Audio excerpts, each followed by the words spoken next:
I think it's fair to say that 2 weeks into the season, Jets fans are very happy with their quarterback, Aaron Rodgers, and very unhappy with their offensive coordinator, Nathaniel Hackett. Is there anything the Jets can do to improve Hackett's performance? Let's talk about it today on Locked On Jets.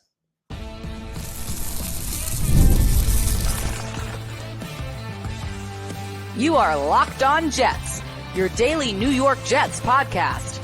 Part of the Locked On Podcast Network, your team every day. Welcome. This is the Locked On Jets podcast, part of the Locked On Podcast Network, your team every day. It is Wednesday, September 18th, 2024, and I'm your host, John B. from GangGreenNation.com. Thank you so much for making the show your first listen or first watch every day. Subscribe to the show for free on YouTube or wherever you get your podcasts so you'll get new episodes as soon as they're posted. If you enjoy the show and are listening on a podcast source, please give it a 5-star review. If you're watching on YouTube and enjoy the show, give this episode a big thumbs up. It helps us out and helps other Jets fans find the podcast. Today's episode of Locked On Jets is brought to you by FanDuel. Now through September 22nd, all FanDuel customers can bet $5 and get a 3-week free trial of NFL Sunday Ticket from YouTube and YouTube TV. Visit FanDuel.com to get started.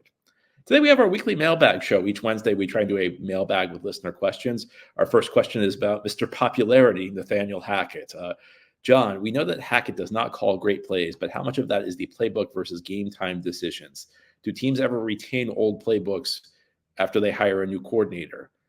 If the plays themselves are terrible, shouldn't Saleh and Rodgers be able to read through the playbooks and put a big X through the pages they think would never work so that they are never called in the games? How much of the blame should be on the offensive staff for helping to pick the batch of plays and areas of focus prior to each game? And I have to give you credit for asking that question. There's a valiant attempt to try and defend Nathaniel Hackett. I don't know if that was the intention. Difficult questions to answer. I think let's talk broadly about how playbooks work and how plays are selected in the NFL. A playbook has hundreds and hundreds of plays, and essentially, there used to be like big differences between what was a West Coast offense versus what was an Air Coryell offense, and now essentially like any play that's worked, any play that you see has worked in an NFL game is probably going to be in the team's playbook. I mean, and teams are constantly scouring the film. There are probably plays that were like, if somebody ran a new play in week 2, if the Chicago Bears ran a play in week 2 that nobody had seen before and it worked, that's going to be added to everybody's playbook this week. Teams steal plays from other teams all the time, and essentially, if something works, it goes into your playbook. So the playbook's kind of like this big master document of every conceivable play you've got. And then during the week, you can't really practice hundreds of plays during a week. You don't run hundreds of plays during a game. So you try and during the week, you come up with what's known as the game plan. And that's where you pick, like a couple dozen of the plays that you think will work best against that week's opponent. And some of these are just going to be staple plays of your playbook, plays that your guys execute at a really high level, plays that suit their skill sets really well. And others will be picked out specifically because they exploit a specific weakness in your opponent. You say, this team's really weak at the slot corner spot, so this is how we're going to attack their slot corner. And these plays are also picked out by game situation. These are our first down plays that we're going to run this week. These are our red zone plays. These are our plays for third and short. These are our 2-point conversion plays. So that's essentially how you whittle it down. And then in the game, you figure out which situation you call each play in. Now, within plays, I mean, there are subtle things you can do. There are certain formations you can install that maybe help give your players an easier opportunity to execute. Like if you stack receivers, it's easy to get somebody a free release. And sometimes the formation can kind of like create traffic. If you're playing man coverage, if you bunch 3 receivers together and send them all out, you can create traffic that can scheme somebody open. I think that the answer to the question, though, is kind of complex. I think it's a little bit of both. I think it's a little bit of they don't use formations effectively enough to try and create those confusions. I don't think they scheme guys open effectively.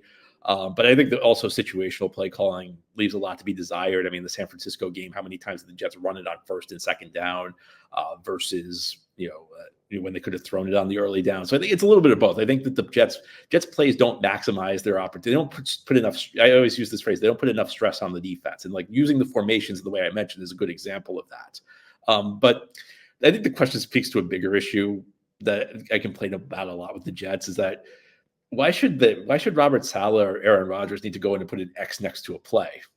That's your offensive coordinator's job. The offensive coordinator's job is to make sure your plays work at a really high level. It should look. I know that at the end of the day, the head coach is responsible. And I know Rodgers is a great quarterback who has a lot of authority at the line of scrimmage. But why should we need to? Shouldn't the offensive coordinator already have plays that work? And that's really one of my issues with Hackett. The other question is, when we talk about putting together the game plan, which couple dozen plays are going to work best this week? The other assistants do play a role in that. The other assistants kind of as I understand it, like every assistant has their own area of expertise. This coach gets first down plays. The quarterback's coach may handle first down plays. The running back coach may handle second and short, things along those lines. At the end of the day, Hackett's the guy in charge. He's the supervisor on the offense. So they're all reporting to Hackett. So even if he's not specifically, picking out these plays, even if it's one of his subordinates, it still falls on him. So, I think that there's blame to go around. And I think at the end of the day, Hackett's just not a guy who brings a lot to the table for the Jets. It's less of an issue now with Rodgers at quarterback, but you still see that Hackett is not a guy who's helping this offense. Next question from Taylor.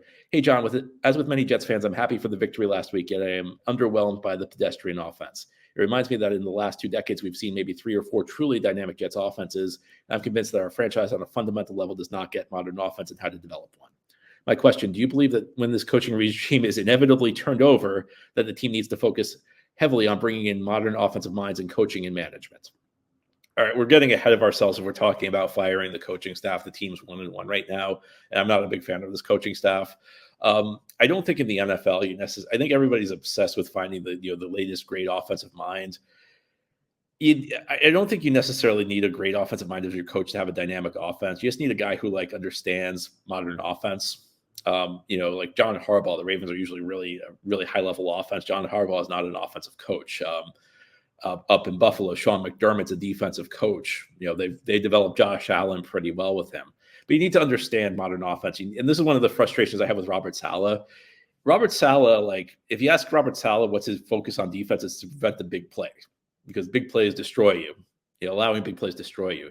Yet Robert Saleh, there's a disconnect here, because if big plays destroy you as a defense, isn't that what you should be seeking on offense? There's this disconnect, and Saleh just doesn't seem to understand that, because Saleh seems like an offense he wants to play conservative, he wants to play ball control to stay out of the way for the defense. But shouldn't, if your objective as a defense is to avoid splash plays, shouldn't your objective on offense to be to get them? Rex Ryan's father, I'm sure you remember Rex Ryan, former Jets head coach. His father was Buddy Ryan, who was a legendary defensive coach. And Buddy Ryan was actually a coach on the Jets Super Bowl III staff. He was an assistant coach for the Jets in the Namath days. And Jets head coach at that point was a guy, Weeb Eubank. And Buddy Ryan developed his philosophy by one of the things that helped Buddy Ryan develop his philosophy as a defensive coach was coaching under Weeb Eubank, because Weeb Eubank's obsession was protect Joe Namath, just make sure Joe Namath doesn't get hurt. And Buddy Ryan became a guy who was known for focusing on building a ferocious pass rush. And his logic was essentially, well, if Weeb Eubank thinks it's so important to protect Namath, it must, if you're a defensive coach, the objective has to be to get to the quarterback. And I think Saleh kind of lacks that. I think the question asks when the coaching staff is turned over. I think that we're getting ahead of ourselves there. But if we're talking about criticism that I have of Saleh, it's just it seems like he understands the objective on defense, but he doesn't apply that to the offense. Now, here on the Locked On Jets podcast, we'll turn our attention to a guy who was slated to be a very important player on the Jets defense this year, Hassan Reddick. I'm getting a little tired of talking about Hassan Reddick, but as long as he's holding out, you guys are going to have questions about him, and I'll answer them continuing here on this Wednesday Mailback edition of Locked On Jets. Today's episode of Locked On Jets is brought to you by DoorDash. Football's finally back, which means it's time to order your favorite game day food, snacks, and drinks on DoorDash without missing a play. We all have our own rituals watching a football game. Generally, I like to watch the Jets alone. I like to be able to focus on them. But you might like to go hang out with friends. Imagine getting to your friend's house. He thinks you're bringing something. You thought he'd have food ready.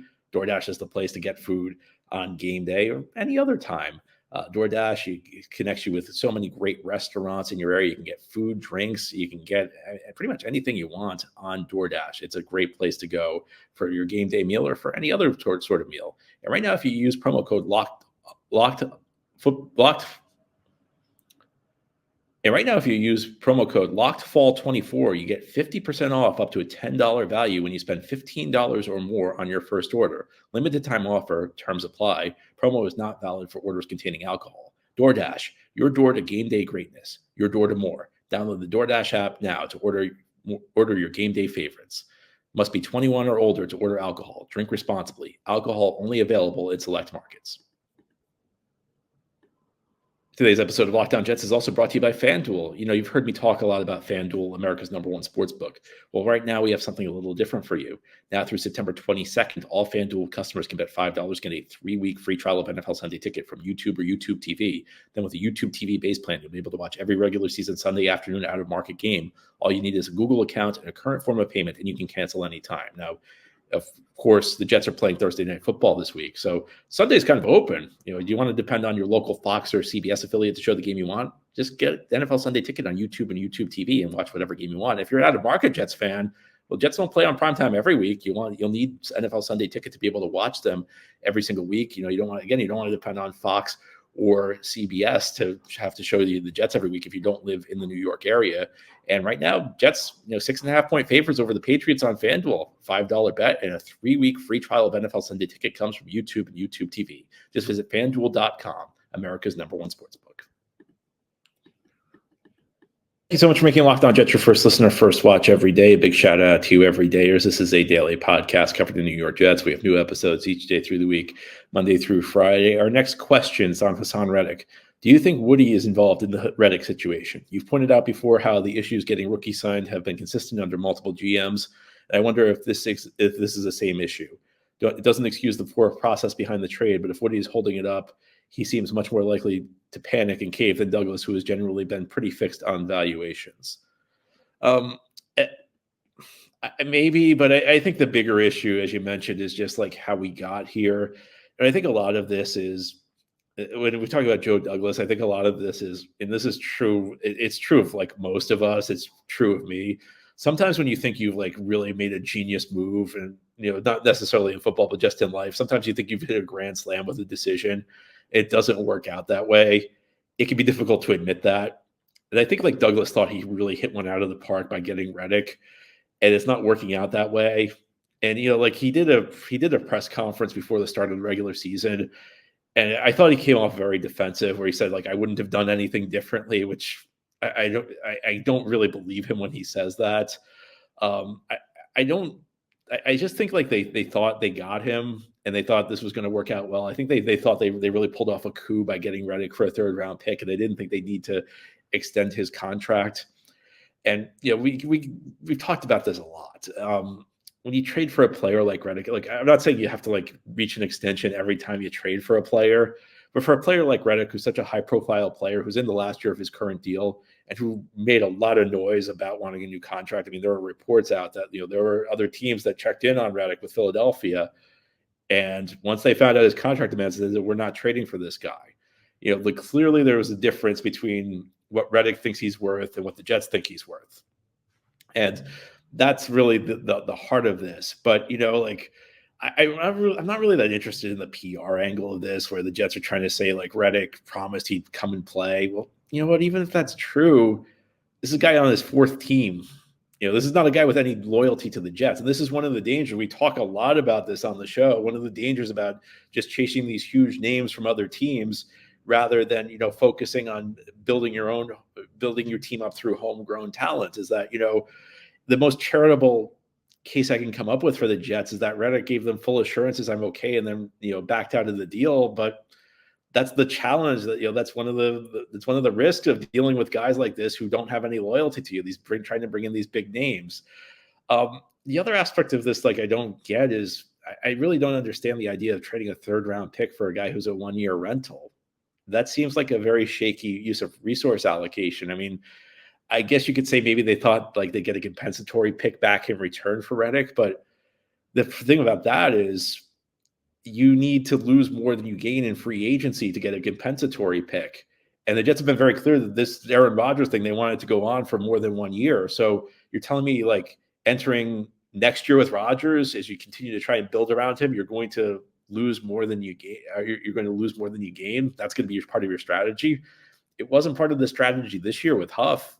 The signing of Javon Kinlaw cost the Jets a 4th-round compensatory pick for Huff. So, is Woody potentially blocking a deal for Reddick now? Probably, but the issue is how we got to this point, and it baffles me. I think it's just I don't think it reflects well on the Jets front office. Like, you want to say Reddick backed out of his deal, you want to say they had a deal and Reddick backed out of it. I don't know if that's true. I mean, it could be, but the bigger issue is, like, if you go to the used car salesman and the guy rips you off, I'm not gonna have a lot of sympathy for you. The Jets go for this guy who's on his 4th team now, who's clearly seeking a new contract, who made it clear he wants a new contract, and he tells you, "Oh no, I'm fine now. Don't worry about it. The Jets are the one team I'll play this deal out under. Won't play it out for the team I went to the Super Bowl with, but I'll play it out for you." And then he backs out on that. I'm sorry, I have to blame you. I have to blame you for believing that. And that's the most charitable interpretation I could come up with for the Jets right now. And that's not about Woody. Look, Douglas, I think Douglas thought he hit a grand slam. I think Douglas, I've used this example before. It reminds me of the first time I flew on a discount airline, and I thought I had this great deal with the teaser rate. And then I realized, it's like, another $50 for baggage, another, $25 to choose your own seat. And then suddenly it's not such a great deal. And I feel like that's kind of like where Douglas ended up with this. Next question, John. While the Hassan Ridgely situation is frustrating, it's interesting to see that Bryce Huff hasn't shown up in Philadelphia's box score yet after getting a big contract. I know it's 2 games. Maybe the Jets were correct in their assessment of Huff, even if they misplayed the Ridgely contract situation. Curious for your thoughts. A couple angles to this. One is, were the Jets right to not give Huff $17.5 million a year? And 2 games, still early.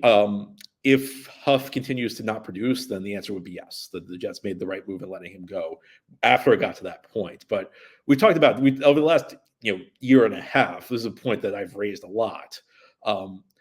It did not need to get. The question is, did the Jets need to let it get to the point where it was $17.5 million or nothing? And that's where I think the Jets are more vulnerable to criticism, because especially in that offseason after 22, the offseason between 22 and 23, Huff was, a guy who was a year away from free agency. He had made no money in his career. He was an injury away from not being able to make anything. That was the situation where the iron was hot, and the Jets could have struck there, and the Jets could have gotten Huff to leave. You would think. Look, I don't know if Huff.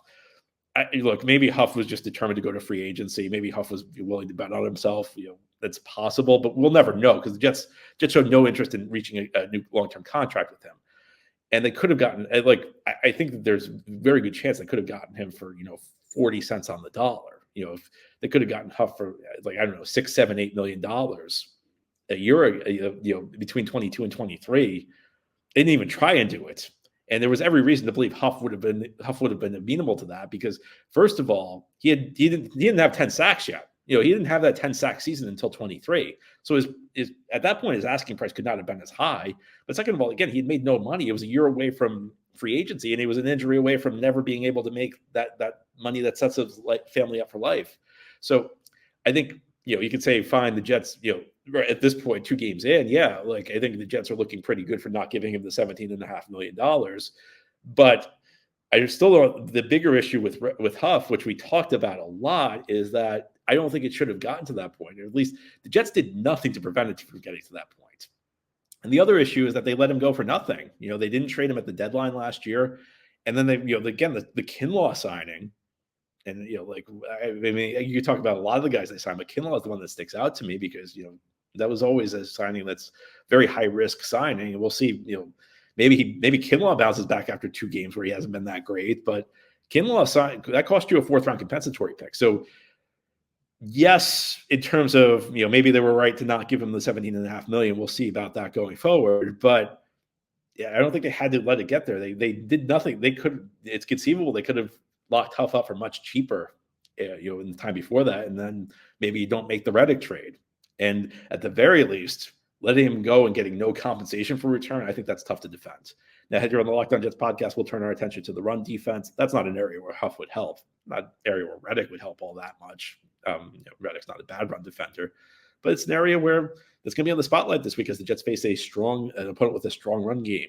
What can the Jets do to help improve their run defense? We'll talk about that continuing here on this Wednesday mailbag edition of Locked On Jets. This episode of Locked On Jets is brought to you by Gametime. Gametime has a new feature called Gametime Picks that makes getting tickets for your favorite live events even easier. Gametime filters out the fluff to show you only incredible deals on great seats, so you don't have to waste time searching through thousands of tickets. And of course, tomorrow night is the Jets home opener. They host the New England Patriots on Thursday Night Football. If you want to go, there are tickets available. Gametime's the place to get in on the action. I've used Gametime myself a number of occasions. Even a couple hours before the event, I pulled out my phone. I've open up the app. I can't believe the deals I've gotten. You want to head out to MetLife Stadium tomorrow to cheer on the Jets in their first home game of the season. Gametime is the place to go. Take the guesswork out of buying tickets with Gametime. Download the Gametime app, create an account, and use code LOCKEDONNFL for $20 off your first purchase. Terms apply. Again, create an account and redeem code LOCKEDONNFL. It's one word with no space. LOCKEDONNFL for $20 off. Download Gametime today. What time is it? Gametime. This is the Locked On Jets podcast here on this Wednesday. We continue now with our weekly mailback. Our next question: what can the Jets do to stop the run better going forward? Would they consider going with 3 linebackers in their base defense? Well, part of the challenge is on some level, I feel like you can either stop the run or you can't stop the run. Now, I mean, there are a couple tweaks you can make. You can, drop an extra safety into the box to help with the run.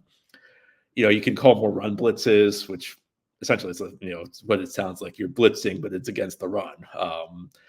But at some level, you just have to hold up. You have to have a firm foundation up front. The defensive tackles, I think, need to play better. And look, to the Jets' credit, I think this is actually something that's being not talked about enough.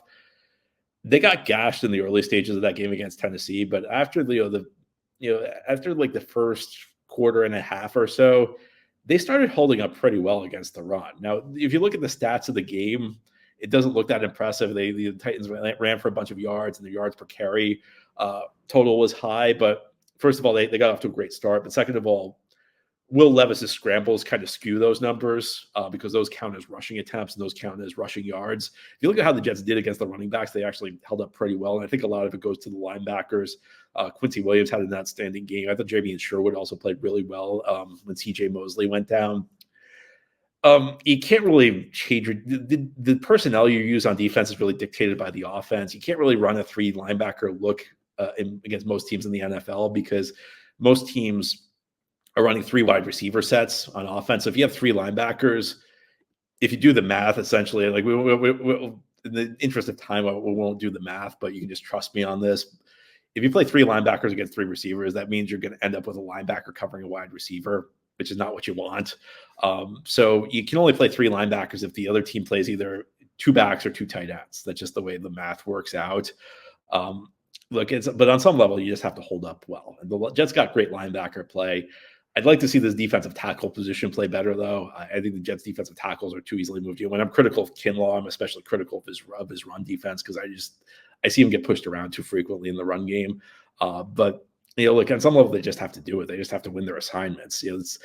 It's one of the less complex areas I think of football. There are a couple things you can do scheme wise, but really it's more just about being sturdy at the point of attack and holding up. I think that's ultimately what it comes down to. Our next question: curious about why Jalen Holmes has been activated from the practice squad twice while Leonard Taylor has been a healthy scratch. Do you think that's a sign that Douglas and Saleh were trying to be cute with roster management, worrying that Taylor would be claimed if he was waived? Does the head coach or general manager make these calls? Could this be a sign that Douglas and Saleh don't see eye to eye on Taylor's value? I think it's the first one. I think that they were afraid that Taylor would be claimed if they put him on waivers.